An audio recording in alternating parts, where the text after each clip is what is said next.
Hey everyone, welcome back to another new issues, new week, because it is Wednesday and we got our new list of polls right here. I did a little bit better, still a pretty, decent stack here, but I had some self-control, some restraint today because there was a couple things that I wanted and I couldn't, I had to hold off, so I'm working on it, but yeah, we still got a couple things here, some new ones, some continuations, as well as, of course, some X-Men Age of Revelation releases today. Before I get into these issues, I just want to say that I've got my new reader recap on the way. It should be up hopefully today, and then this video will hopefully be up tonight as well, if not tomorrow. And then next week I will be out of town over the weekend for a wedding. Usually Tuesdays and Wednesdays I'm off, which is when I work on these videos and stuff, but I believe I'm working to make up for those days, so probably not going to have a video next week. Following week I will, touch up on the things that I missed and whatnot over the new reader recap and new issues and all that, so just in case anyone's wondering. In the meantime, let's go over what we got today. So right at the top of this stack, we've got issue number 2 of Shredder. Now this is a variant cover. There were like 3 variants, there was the default and 2 variants. All of them were super sweet this week. It was kind of hard to pick, but I just really like this one. The close-up and the colors, I thought the pose and everything was super sweet. So looking forward to Shredder number 2. Definitely more so than the Casey Jones one. I was kind of iffy on Casey Jones number 1. Probably not going to pick up number 2, but Shredder I like. That was interesting. So following that up, we've got our number 1, Tales of the Teenage Mutant Ninja Turtles. So this is going to be following our crew from the most recent Mutant Mayhem movie, if anyone's watched that. One of my favorite turtle things ever. I absolutely love that movie, so this was a big deal for me today. I very much needed this one.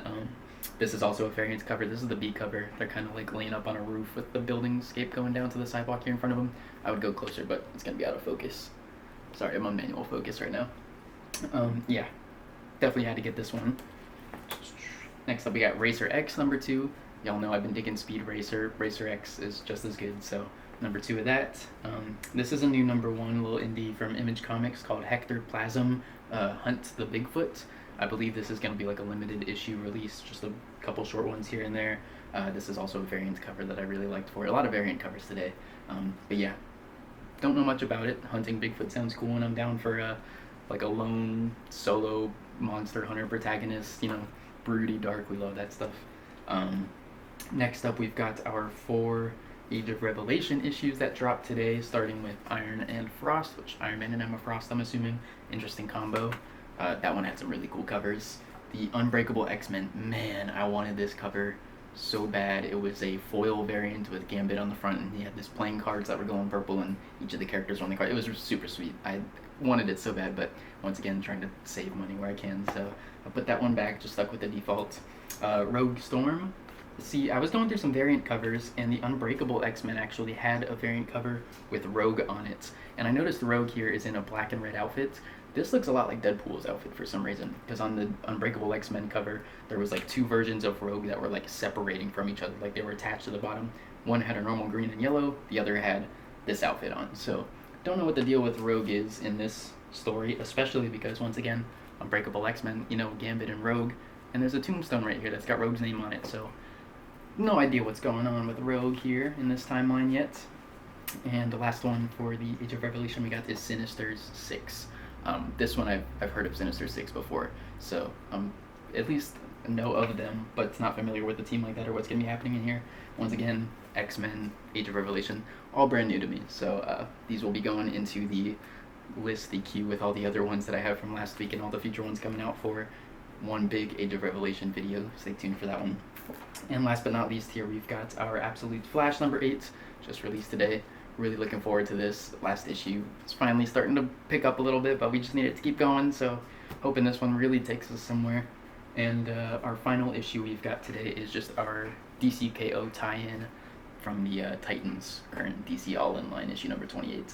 So I believe this one is just going to be basically from the Titans' perspective on Earth, them trying to gather humanity and evacuate them, I guess. I don't know what all's going to happen, but like I said, DCKO tie-in, so we got to check it out.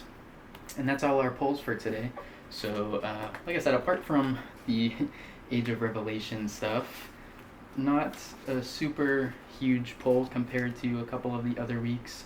Yuletide I really wanted to get. I believe there was that one vampire one, like the 30 Days of Night, something, I forget the name, sorry. Falling Sun number 1 is like a spin-off series. I wanted to check that out, didn't get it, so maybe some things in the future to look forward to. However, today we've got plenty to read.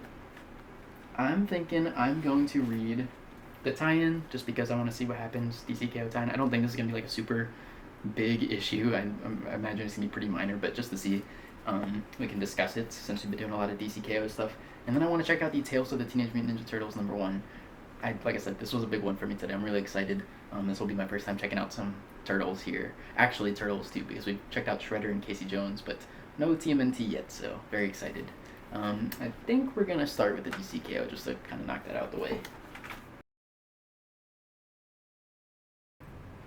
So, pretty minor, as I said, pretty minor, average stuff, I guess. Nothing super special in this one. I obviously don't read the Titans line, so I don't follow with any of them. I don't read Nightwing or, any of their individual lines, whoever may have one. I'm familiar with Titans, of course, and all the characters and their backgrounds and stuff like that. This whole issue is kind of just going between the different Titans, getting little bits and pieces with moments of them, and they're all just doing their best to evacuate the Earth. Also kind of dealing with, the emotional stuff and having to say goodbye to each of them and their towers and stuff. They're super cool too. The Titan towers across the world, they turn into evacuation ships. So just these giant T towers are blasting off into space somehow. Don't need the science behind it. I don't care. It's cool just watching these giant T-shaped buildings go up into space. All of them are, they gotta say goodbye to each other, whatever, because they all have to separate to help evacuate different parts of the Earth. Cyborg left a couple days or like a week ago or whatever when the event happened because he's participating in the event, unlike the rest of the Titans. So Cyborg had to say goodbye to them beforehand, before they knew what was happening and stuff. So there's that. Yeah, it's pretty much just kind of some emotions between them, and other than that, we're hopping around, like I said, different people, different parts of the Earth. They're working on evacuating.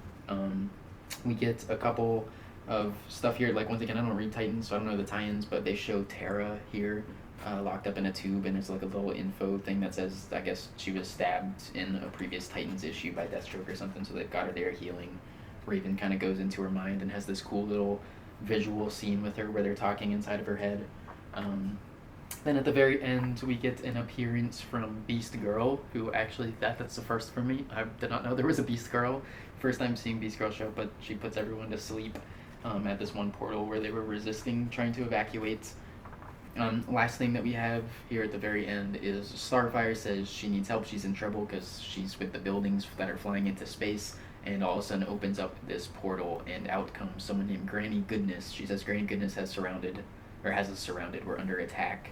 So I don't really know a Granny Goodness like that. I'm assuming this has to come from Darkseid. It looks like there's some like parademons and stuff flying around, but I don't recognize any of these other faces that are with the Granny here. So I don't know any of these characters at all. This is all new to me. I'm once again assuming this is coming from Darkseid, or at least from Apocalypse Realm or whatever, since Darkseid and all of them are dealing with a tournament, and we've got this stuff going on Earth. I guess Darkseid still has his people that he can send to Earth to mess with them and not let them succeed in their plans at evacuation, right? So I guess that'll be where Titans goes from here, is fighting Granny Goodness, I guess, and struggling to evacuate everyone from the planet. So once again, pretty minor stuff, at least I guess for the overall whole story of the DCKO and its outcome. It's kind of just focused on the planet and struggling to, Titans to do it on their own, I guess, to get everyone off the planet, showing how big of a job it is, how difficult, especially when a threat shows up to stop them. So yeah, pretty minor stuff. We're gonna move on. TMNT #1, very excited. Yeah, I really liked it. That was cool. Immediately, just same vibe, same art, same, tone, the jokes and everything. It's so Turtles, and it's so fun. Very cool little, or not twist, but idea that they do on the story. Because I thought it was just going to be kind of like short stories with the Turtles in the city, which it kind of is, I guess, but it's more of Donatello telling a tale, and we're watching the story that he's kind of telling to his brothers and their friends here. Once again, from the movie, I forgot that they're kind of just like known to the world now, which is not typically the case, but they're just out in the public eye, and they have human friends and everything like that. So we start off, they're hanging out, doing like a sleepover, it looks like, and Donnie is up to tell a tale He's going to tell a story about the best week ever. So immediately we jump into it. Donnie and his friends at school are working on this robot that they call Metalhead, and it's supposed to be this like super trained fighter, basically, this like AI robot fighting machine. And they try to get it working. It kind of spazzes out. They short circuit it to get it under wraps. Donnie's like, if only, I had parts, because I only have access to so much stuff here in the sewer and school and whatnot. But he gets invited to a robot camp, a summer robot camp where the grand prize for winning the best robot would be a year's supply of, electronics, parts, whatever the case is, whatever it is that they need to be. It doesn't need to be specific for the story, of course. Obviously, they're just kids, and it's Donnie telling the story anyways, so if it sounds like it lacks detail or if it's made up, it's because it is. It's coming from him, so it's cool. They show up to this camp. It's a bunch of these people working on robotics, and he immediately is greeted by the counselor and sort of the, like, antagonist bully of this robot camp, whoever, the leading champion, I guess, who has won the contest the last, 2-3 years in a row. He introduces himself and kind of goes up to intimidate them and insult their Metalhead robots, their creation and all that. Donnie and his friends get to training. They got, a mocap suit on with, some sensors and stuff, so they're, having Donnie move and control the robots, basically. Kind of reminds me of Real Steel a little bit, for y'all who have seen Real Steel. Great movie, still holds up. But yeah, they're at a campfire talking. Camp counselors are like, here's our reigning champ. Let's introduce his robot. And in comes his giant, just absolutely humongous robot that everyone is floored by. Even Donnie and his friends are quite stunned, a little unsure how they're going to compete against that, whatever the competition is, because they don't even know what the competition is for best robot until about 2 seconds later they flip on the lights and they realize there is a giant BattleBot arena. So this is how they get their reigning champ, how they decide the best robot is just a battle to the death. So for whatever reason, in Donnie's story here again, they're making it so that the reigning champs have to compete against the new first-timers.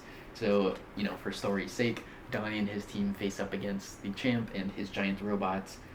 They go into the ring together, they're fighting. Donnie's kind of getting his butt kicked.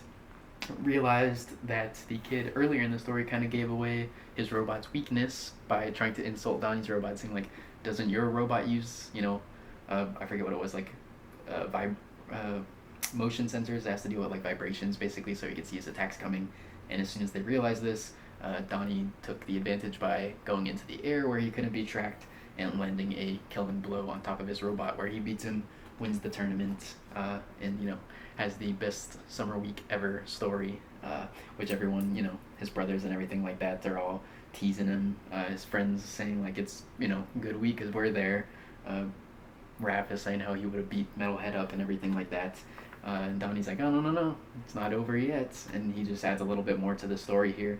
Turns out camp counselor the whole time had some plans going on and is working with someone trying to get, something to do with the Metalhead.